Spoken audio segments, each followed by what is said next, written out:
Welcome into the Lucas and Lucas podcast alongside Lucas Frankel. As always, I am Mike Lucas. It is Sunday, October 3rd, 9:06 Central Time, 10:06 Eastern Time, halftime of the Patriots-Buccaneers game. We'll get to that in a sec, but Frank, let's start with the big news today.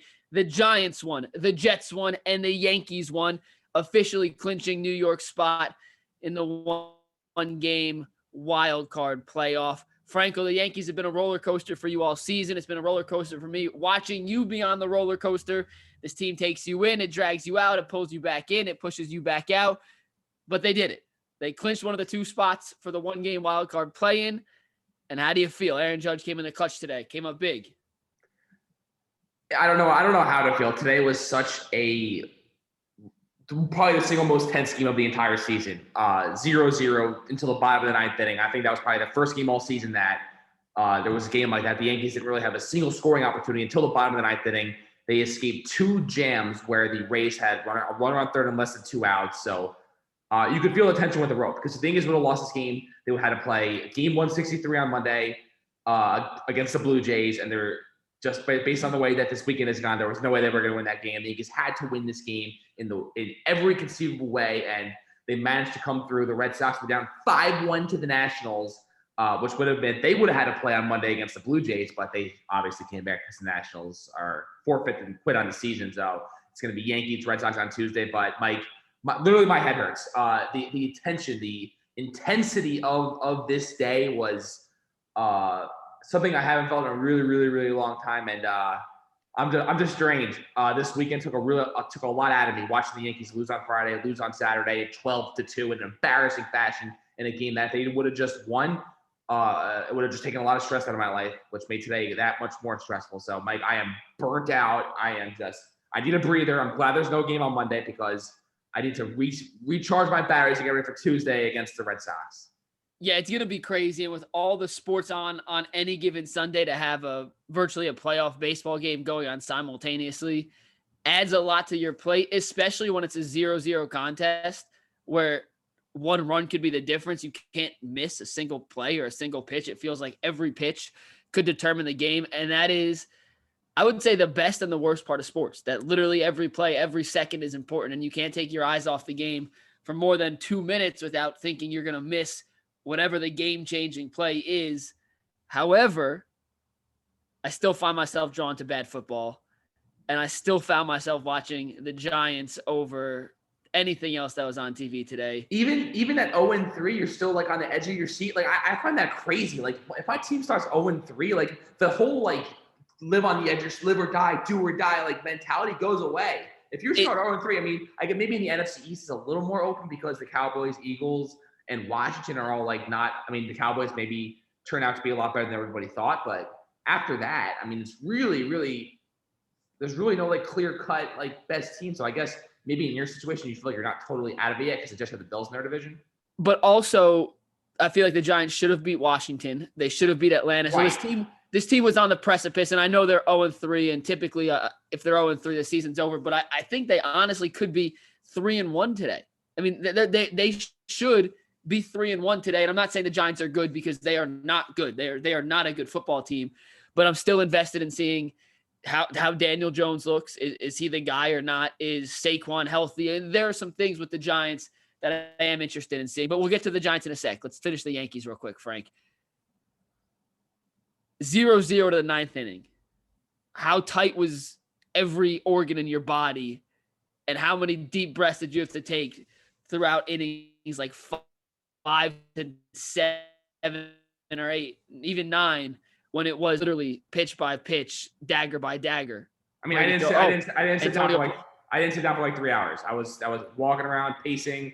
It was as stressful as it gets. You still on the treadmill? No. I was at work. Still doing the treadmill for? Okay. I was at work as Antonio Brown nearly caught a touchdown, but I was at work and I was just pacing around the room, walking back and forth, probably making everyone 10 times more stressed by the way I was acting. But yeah, that's how I was acting. And like all I could think about the entire season is like all of those horrible losses. The 7-2 ninth inning blown lead to the Astros. The Jared Walsh grand slam when the Yankees were up 8-4 in the ninth inning against the Angels at home. The 3-1 blown lead at Fenway Park to the Red Sox. the Field of Dreams game, the Twins game when they are up 5-3 going into the ninth and Chapman gave up 2 2-run home runs and they lost 7-5. I mean, there's more, and there's probably a never-ending list of games that they blew this year that they should have won. And you think, like, if they would have just won one of those, they would be playing at home on Tuesday because the Rays are just the single Rays team in the history of sports, and they're going to go to the World Series, and it's absolutely ridiculous. But I just really struggling trying to get that out of my mind. Like, the Yankees would be in such a better position if they would have just won one of those games. Like, I mean, if they win on Tuesday, I'll feel a little bit better, but those will stick with me for a long time. It is crazy that in a season of 162 games, where literally on any given night, it feels pretty inconsequential, the result of any individual game. You can look back and I'm sure for every team, 4 or 5 games throughout the course of the season where you say, this is a game that there's no way we should have lost. And that's the difference between Seattle missing the play-in game or Toronto missing the play-in game by half a game and the Yankees and the Red Sox playing in that one game playoff. I want to hear your take on this in a sec, Frank. With my team in it, I hate the one-game playoff as a sport. I love the one-game playoff. I just think it adds an extra level of excitement, keeps more teams involved in the playoff hunt, makes teams more aggressive at the deadline. Are you a fan? I mean, I know you don't like the Yankees being in it, but in general, are you a fan of that one-game play-in? I like the idea of the fact that more teams are in it for the whole season. And, like, if you're a fan of a team that's usually not in the playoffs, like, you still have a little bit of hope. So I do like the fact that, like if the Yankees, let's say, for example, there was only one wild card and the Red Sox would have been the wild card because they won the season series 10-9. Like, that would have been a terrible, terrible gut punch. I like the second wild card. I hate the one-game playoff because 162 games for one game, I get it, win your division, you don't have to deal with it. But, I mean, the Yankees have, like, the third best record in the American League. Or, like, we're up there as, like, they're just as good as the White Sox. So I hate that it all comes down to one game. But here's the deal with the Yankees. Listen up there. They got Garrett Cole. You could not handpick a better starter for that team. He's probably going to go up against Nathan Eovaldi. The bullpen is locked and loaded. The bullpen, I would say, right now is pitching as good as it's pitched all season with Luis Severino, who probably should be I mean, I'm still, like, torn whether I want him to be. I obviously would love him to be a starter because you've seen the potential, but he is a lockdown, dominant reliever. That we know that for a fact. Whether he can hold up as a starter for a full season after, all the injuries he's gone through, who knows? But you got Severino, you got Loaizaga, you got Clay Holmes, you got Chad Green, who has not blown, who has really seemed to find a groove. Your famous last words, because he's going to blow the game on Tuesday. And you got Aroldis Chapman, who seems to be finding his groove a little bit too. So obviously losing DJ LeMahieu to probably he's out until, like, the ALCS. Luke Voigt's not really a big loss, but underrated. Rudin and Odor being in that lineup adds a little bit of an attitude to this team that I think they could use. Odor basically had the game-winning hit today, or that hit that drove in the game-winning run, or led to the game-winning run. The leadoff single in the ninth inning set the tone, brought Tyler Wade who ended up scoring the game-winning run. So I feel like things are falling into place right now. And listen, like, I really can't. If the Yankees lose that game, I just got to tip my cap because they're in the best position they could possibly be for this game. You got your best pitcher. Your bullpen is clicking on all cylinders. And if you lose the game, what are you going to do? Everything was lined up for us to win that game, and if you don't win, I mean, as long as we don't lose in excruciating fashion, I'll be fine. Just make it as painless as possible. If you're gonna lose 10-1. Don't lose like 6-5 when you led 5-0 in the ninth inning, because you might not see me the next day. That's all I ask. Here's my take, Frank. Being in the same division as the Rays, playing in this one-game play-in is almost inevitable. Speaking of, I hate the freaking Rays. How are they this good? They won over 100 games, franchise record for wins. They spent $60. They had a $60 million payroll. The Yankees had a $207 million payroll. It is absolutely ridiculous how they're rolling out guys like Manuel Marco and Austin Meadows and Randy Arozarena and Brandon Lau, who's got like 39 home runs this year. Yeah, insane. This is a cast of nobodies, and they are the best team in the American League without question. They don't really have a real single starting pitcher. They lost Glasnow, they lost Dell, they lost Rich Hill, they lost Charlie Morton. They basically, they traded away Diego Castillo, who took over as a closer for the Mariners. I mean, the amount of turnover roster they've had in the last year, and to see them not miss a beat, I've never seen anything like it. I can't stand them. They need to leave Tampa immediately. Tampa does not deserve a team like that. The fans don't give a crap. I hope they go to the World Series because no one's going to watch, and it's going to be record low ratings. Rob Manfred's going to have to answer for that again. It's terrible for baseball. So as I was saying, in being in the same division as the Rays, playing in that wild card game is inevitable. I mean, you just weren't going to outdo. It's not. I crossed the Rays off before. I crossed the Rays off before the season when I traded Snell. I was like, all right, this year it was inevitable because they are just seemingly the team of destiny with everyone going down, still finding a way to set franchise record for wins. It's unbelievable. So, as a Yankee fan, with that in mind, the next best thing you could ask for is to have relative health. Garrett Cole on the mound for that wild card game, and that's where the Yankees are. So. It obviously wasn't a perfect season, a lot of ups and downs for this Yankees team. They had to make some mid-season moves to rejuvenate and inject some life into this roster, especially this lineup. But considering the Rays were going to win the AL East, no matter how well the Yankees played this year, having Garrett Cole on the mound against the Red Sox in a one-game playoff is about all we can ask for. So with that in mind, I will take it. I cannot wait for Tuesday night. I'm so happy it's not Monday going up against Raiders on Monday Night Football. What a bummer! What a choice you would have had. Fumble. Richard Sherman with the fumble recovery. I think you're probably ahead of me. I mean, what choice would you really? That would have really been a choice for you, Yankees. No, I would have watched I would have watched the Yankees, but it's one of those things where you flip it back and Herbert's on a drive, and you end up watching Herbert for, a couple of minutes. You flip back somehow. Oh, it's definitely a fumble. You flip back somehow. It's not really a choice. I would have watched the Yankees, but. I just like to I can watch my football tomorrow. I got my baseball on Tuesday. Right. Well, Jeff Passan was tweeting up a storm about these 163 scenarios for like a week. All these possibilities, 4-way ties, 163s. And turns out there's going to be no game 163s, only the one-game playoff on Tuesday and one-game playoff on Wednesday. You had a possibility of the Giants and the Dodgers having to play a game 163, possibility of Yankees and Blue Jays and Red Mariners. And basically, I have all these scenarios, and none of them came to fruition, which is pretty wild. And, sorry, Jeff Passan, you don't get your little chaos that you wanted. Maybe next year. All right, that's it for baseball. See you on Tuesday. Let's talk some football. Let's start with the Jets. Jets. They're not going 0-17. It's a miracle. They beat the Titans. Granted, they didn't have Julio Jones or A.J. Brown. But, I mean, listen, when you have a quarterback like Zach Wilson who looked as abominable as he did the past couple weeks, basically had one good half all season coming into this game, and to go out there and just get a win was huge, and I really believe that having Jameson Crowder back was probably the difference for him. He's a major security blanket when things break down, and he had 7 catches for 61 yards and a touchdown. Corey Davis shut out against his former team, 4 catches, 111 yards and a touchdown. I know I've been on the leader of this bench, Zach Wilson. He shouldn't be playing train. This was a really, really positive step for him, though, and I guess you could sort of look at it as a potential building block here for the future. But I'm not like jumping out of my pants saying, oh my God, he's a star. Believe me, that I'm not doing that by any means. The Titans they were up 9-0. They settled for 3 field goals when they were deep in Jets territory early in the game. One of those leads to a touchdown, they win. So the Titans offense clearly was lacking. This wasn't like they just beat a juggernaut of the team. They beat a really, really hampered, injured team. And that's how I look at it. I mean, but here's the other side of it before I let you go. Their next games are against the Atlanta Falcons, who stink. The Patriots, Belichick, Zach Wilson can't be worse against the Patriots this next time as he was the first time. That is just literally impossible to be worse in that game. And you got the Bengals, who are decent but beatable at home. And then you got the Colts with Carson Wentz, who knows if he'll even be healthy for that game. So the next 1, 2, 3, 4 games are all winnable. I mean, I'm not saying the Jets are going to, I'll take 2-2 in that stretch. But things are, I think, after this game on Sunday here, looking up a little bit for the Jets.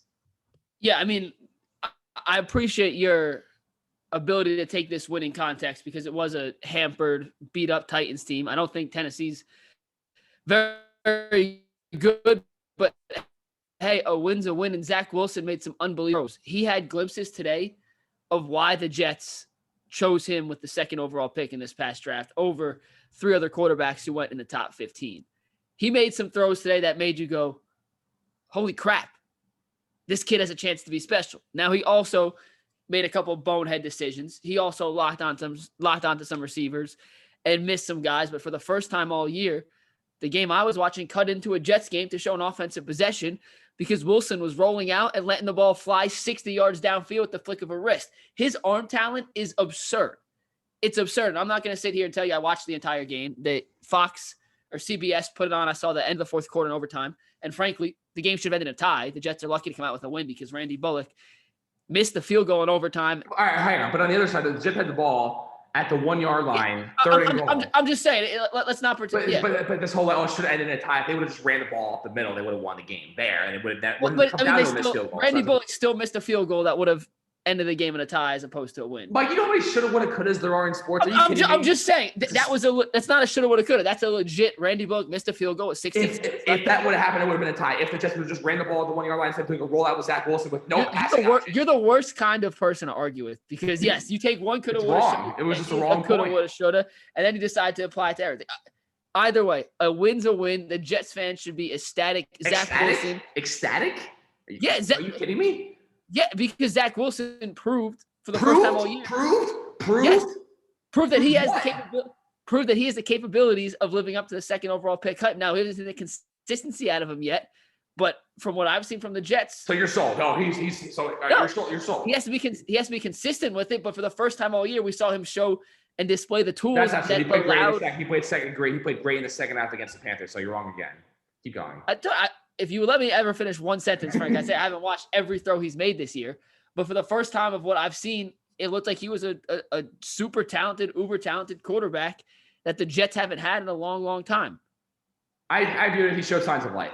He is a living, breathing organism as you step away. And I'm not sitting here thinking that he is now going to ascend and be the next great thing in the NFL. That is absolutely ridiculous. He finished 21 of 34 for 297 yards, 2 touchdowns and an interception against the reality is the Titans have a really crappy defense and they're missing their 2 best receivers, and the Titans shot themselves in the foot all game long. So I feel better than I did yesterday. But that's all that matters. That's all that matters. But nothing was proven. Nothing is like set in stone of like who Zach Wilson is and what he's going to be. This game, it's step one out of hopefully he's still at the very, very bottom of the ladder. But he proved he can take that one step forward. And you see some rookie quarterbacks come in and they never take that step forward. But you see flashes. Listen, Darnold showed flashes his rookie year. Geno Smith got off to a really hot start with the Jets. Like, I've seen flashes. Believe me, I am not taking anything out of this game other than Trevor Lawrence has not taken that step yet. But he's had moments. Mac Jones hasn't taken that step yet. Trey Lance hasn't taken that step yet. Justin Fields hasn't taken that. Maybe today I didn't watch the Bears game, so maybe. So you're saying right now Zach Wilson's as out of the rookie quarterbacks, he's looked the most impressive, is what you're trying to say? I think what he did today is the most impressive thing I've seen any rookie quarterback do this year. Yes. Okay. Hey, listen, we'll see what happens here. Falcons are up next in London, 9:30 a.m. Eastern time next Sunday. Our first London game of the year. It's going to be great, and I'm very excited to wake up at 9:30 in the morning and watch the Jets play of Matt Ryan in London. All right.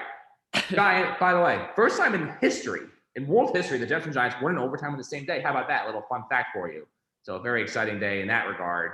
The Giants, they beat the New Orleans Saints, who you never know what you're getting from them on a week-to-week basis. They could look amazing like they did last week against the Patriots. They could lay an absolute egg like they did against the Panthers. And then they could, listen, Jameis Winston, everyone thought like maybe he just needed a new team, a new coach. But listen, he's still Jameis Winston. I didn't see it. I didn't watch that whole game, but the Saints, anytime Jameis Winston's the quarterback of a team, you have no idea what you're getting on a week-in, week-out basis. That's just the reality of the situation. As for the Giants, I don't know. Giants fans, whatever, even like, I know you were excited. Like my coworkers who were Giants fans were screaming. I've never been a fan of an 0-3 team and been that invested in a week 4 game in my life. Please explain. Hey, we've been so bad for so long that you have to celebrate. So long? What are you talking about? The Jets have been bad for like 12 years in a row. And then that's why you should be celebrating this win more. It's so infrequent. The Giants. What am I celebrating? Give me a playoff game. I'm not going to. Frankel. Yeah, listen. Yeah, we all want playoff games, and I want another Super Bowl. But to get to a Super Bowl, we have to win some regular season games first. And that goes without starting 0-2 for the 6th straight season next year. That goes without terrible losses to Washington and Atlanta, games that the Giants should have won. And today was a game that the Giants in the past would have rolled over and given up. They were down 21-10 late in the third quarter. Daniel Jones, who's been a punching bag, threw for 402 yards and 2 touchdowns and made some crucial throws late in the game that allowed the Giants to come back. Is this a win that's going to catapult them into like playoff contention? No, not at all. But is it a win that makes you feel a lot better about Joe Judge and the direction of this franchise? Yeah. And it's simply because, going back to something we talked about before the season started, you have to have a direction. And the Giants under Pat Shurmur never seemed to have a direction. The Giants the last couple of years never seemed to have a direction, and they never seemed to fight. And today, down 21-10 in the Superdome on the road, playing New Orleans. It's their first game in the Superdome in a month because of Hurricane Ida, and they've been on the road. That's a situation where in the past we've seen New York just say, hey, screw it. It's a loss. We'll go back. We'll try and get them next week. And Joe Judge, Daniel Jones, everybody, Saquon Barkley, everyone involved there found a way to, suck it up, play through some pain, and come out on top. And that's why it was worth celebrating, Frank.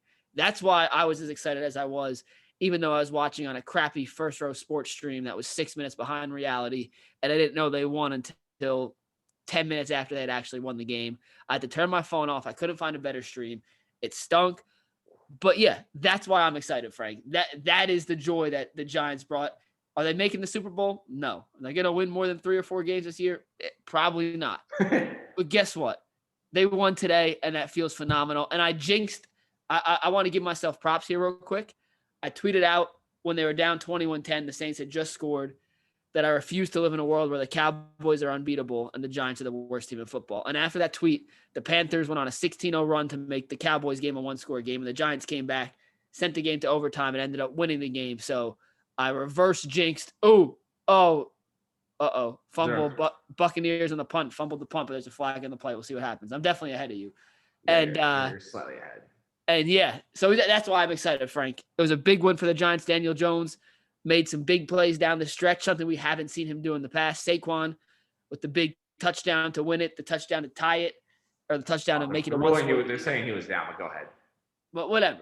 That's why I was excited, Frank. And to answer your question, why were Giants fans excited? That is why we were excited. Well, you got the Dallas Cowboys up next, so I'm going. Oh, you're going in Dallas? I believe so. Yes, I have 2 friends. We're looking for one more person to get in on a foursome of tickets with us. But yes. How much are the tickets? I heard Cowboys tickets are like through the roof. Yeah, it's not super cheap, but we're I've been here 3 years and haven't gone to a game yet, so I figure this is the perfect time to go.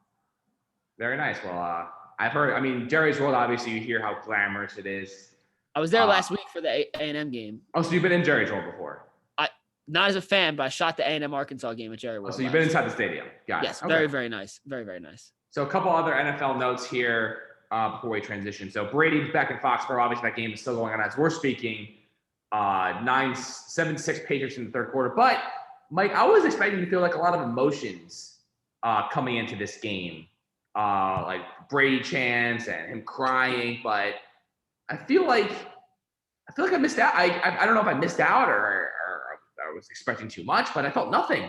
I felt absolutely nothing. This felt just like another game, and it felt like it was just Tom Brady facing another opponent, and I feel like I didn't really miss anything at all. I mean, like, I wanted to feel like this was like a homecoming, but it's just I got nothing. I have a theory on that because I'm kind of with you. I think the lead up of everything going back to last Sunday Night Football and then playing the Adele commercial, and the entire week of the only storyline SportsCenter, Get Up, NFL Network, CBS Sports talking about was, hey, what's this emotional reaction going to be for Brady? Are they going to hug? Is him and Belichick going to embrace each other pregame? Are they going to do something postgame? Is he going to talk to Robert Kraft? And everything was so dissected that there was no surprise element to anything. And some of the most emotional moments in sports are the ones that you don't see coming. There's some of the handshakes, the embraces, the jersey swaps, the jersey swap. I've never seen an emotional jersey swap. I'm just trying to think of some things that fit in that category, but the ones you don't expect. And this was so overanalyzed heading into it that nothing was a surprise. And I'm not even sure. But like, let me dispute that because like Eli watching on TV. Let me like Derek Jeter's final game at Yankee Stadium was like, I mean, was a tearjerker. Eli Manning's final game with the Giants was I mean, a tearjerker. I feel like there's just a million other instances where like Kobe Bryant's final game in the NBA was like goosebump stuff. True. But like, and Brady's return, I mean, like obviously there could be a great ending to that game, but like I was expecting to see like tears coming down Tom's face and that stadium erupting in Tom Brady, but like there was none of that. I mean, basically it was like, all right, game started, and he's running out of tunnel, and the game started, and it was Brady's a robot, which you're forgetting, and yeah, I'm sure he's emotional, but I bet you Brady cried last night. I'm basically more or less right. I'm just extremely, I'm just feel like I'm just disappointed. I was expecting to Okay. feel some sort of emotions. I got nothing. I'm with you. I'm with you. I thought it was a little overall a little disappointing as well in terms of the theatrics from some of the main characters in this so-called show. So, Mike, there are 2 undefeated teams left in the NFL. Who are they? Undefeated teams, that would be the Cardinals. And who else? The Broncos The lost today. Raiders. The Rams lost today. The Raiders didn't play. Yes. Okay. Broncos and yes. Okay. Raiders. So the Cardinals, I mean, man, they've been a juggernaut. Chargers are winning tomorrow, so it'll just be the Cardinals after week 4. Are the Cardinals the best team in the NFL? No, they looked really good today. I actually went to walk-ons this afternoon, which is like a sports bar down here with my buddy because he's an OU fan and loves Kyler. So we watched that game. By the way, I watched old Kyler Oklahoma clips the other day. I mean, so much fun. Electric. So much fun. I forgot how good he was with them. So I don't think they're the best team. I think they're playing the best right now, but like I think the Chiefs are better than them. I still think the Rams are better than them, despite what I saw today. Really? I mean, 37-20 wasn't really particularly close. I mean, the no, it wasn't particularly close. I thought the Rams were flat, just didn't have it today. I thought the Cardinals came out and it was a bigger deal to them than it was to Los Angeles. But I don't want to take anything away from what the Cardinals are doing because what they are doing is beyond impressive. And that last fourth quarter drive when Cliff Kingsbury called 12 straight run plays to score the game-winning touchdown, or not game-winning, but the game sealing touchdown. Yeah, the nail in the coffin. They held the ball for, I think it was like 7.5 minutes just to put any chance of a Rams comeback to bay. That was so impressive considering all the toys they have in the passing game. And for him to show the restraint to do what was the smart play, not necessarily the sexy play, which has gotten him in trouble so frequently throughout his career. I'm really impressed. I don't think they're the best team. I think they're flawed. I still think there are a few things that they don't do particularly great, which championship teams have to do really, really well. But they're playing really good football right now, Frank, and I would not want to see the Cardinals on your schedule in the next couple of weeks. So who wins the NFC West? Gun to your head right now. Who wins the NFC West? I still think the Rams are the most complete team. Okay. I mean, listen, the Cardinals defense is flying around. Kyler's got Hopkins. He's got AJ Green who's coming out. He's got Kirk. He's got Rondale Moore. James Conner scored 2 touchdowns on Sunday. So, like, I mean, they got all the pieces. I mean, if Kyler could just stay healthy, I see no reason why they can't go to the Super Bowl. Cliff Kingsbury's the reason. But maybe things have changed. I mean, they went out there against the Rams, who everyone thought was unbeatable, unstoppable, and they went out there and they beat them. And they beat them handedly. So, I mean, we'll see. Listen, this is it's a week-to-week league. So, like, Kyler get hurt next week. Hopkins something could happen that could derail this. But if they could just stay healthy, I mean, they're scary. Kyler's a beast. And his hesitation move when he scrambles, by the way, is like an unfair cheat code. He's incredible. I mean, the talent on him is just absolutely absurd. I mean, I think him and Mahomes are probably the 2 most talented quarterbacks in the league. And I with all due respect to Russell Wilson and whoever else deserves to be in that, but in terms of talent, what the potential they can do, I think Kyler and Mahomes are in a class by themselves. Fair or unfair? A little unfair. I think Kyler is up there, especially overall talent, his ability to scramble. I'm not sure if he's that high. He's probably going to win. I mean, listen, everyone's on the Stafford MVP train. Kyler Murray's probably going to, if he keeps this up, he's going to MVP. It's still early, or we're less than a quarter of the way into the season. But yeah, at the moment, Murray's probably the MVP. I think Mahomes is on a tier of his own, and then Murray's more in a tier with a couple other guys. He's closer to Wilson than he is Mahomes in my mind. And I think Rodgers still up in that conversation. But yeah, he's playing unbelievable. I would not want to play the Cardinals. And the Raiders' undefeated season comes to an end tomorrow night. All right, we'll see about that. So one last thing before we go. There were 2 notable names in the NBA. 2 notable names who were against the COVID vaccine. Well, it turned out Andrew Wiggins of the Warriors did get the COVID vaccine, so that he will not be an issue at all for the Warriors this season. The last one, though, is Kyrie Irving. And listen, I've said this before. It's the least surprising thing in the NBA. Kyrie Irving being a poster child of someone who would not get the COVID vaccine. And the season's coming up quick. We're like literally 2 weeks away from opening night. Nets, I believe, play the Bucks opening night. I believe it's Nets Bucks opening night. And it's approaching quick. And this Kyrie Irving thing, who knows how it's going to end. I would not be surprised if he retires. I'm so disgusted with him. This is the Nets' best chance to win a title. I can't believe that we've reached this point where he's not going to be able to play home games. It's basically what it's going to come down to. I just can't believe it. I'm just distraught over it. I tried saying this on the last podcast. My internet sucked, but Kyrie's the classic contrarian without a cause. And he's just doing, it feels like he's walking to the path of his own beat without any substantial reason to be doing that. It's driving me crazy. I'm right there with you, Frank. I don't think he's going to retire, but I don't have any confidence in him doing anything whatsoever until he gets the vaccine that's going to help the Nets. It's driving me nuts. I wish he would just get the shot and or shut up about it. Like one or the other. I mean, here's all you gotta know about Kyrie. And he was screaming during the bubble, "Don't play. Let's make a stand. Don't play." So he doesn't. It's not about the money for him. He would retire in a second if that's what it came down to. So see how this plays out. But man, Kyrie would get it together, and hopefully the Yankees. Hopefully we do a podcast here next week. Yankees will be up. We'll have just swept the Tampa Bay Rays, and we're moving on to the ALCS. That is the best situation. I'm dying to make it to a playoff game. I haven't been to a Yankee playoff game since 2005. So let's win on Tuesday and then get it to at least probably game 3, which I think would be Sunday against the Rays at Yankee Stadium. And I will do everything in my power to be there and just capture the moment and absorb it all because I've been dying to go to the Yankee playoff. I've been to a playoff game more recently than you. That's hard to believe. That'll do it for the Lucas Lucas podcast. See everybody next week. Let's go Yankees. Tuesday night, Garrett Cole, Nathan of Aldi, Fenway Park. Let's go.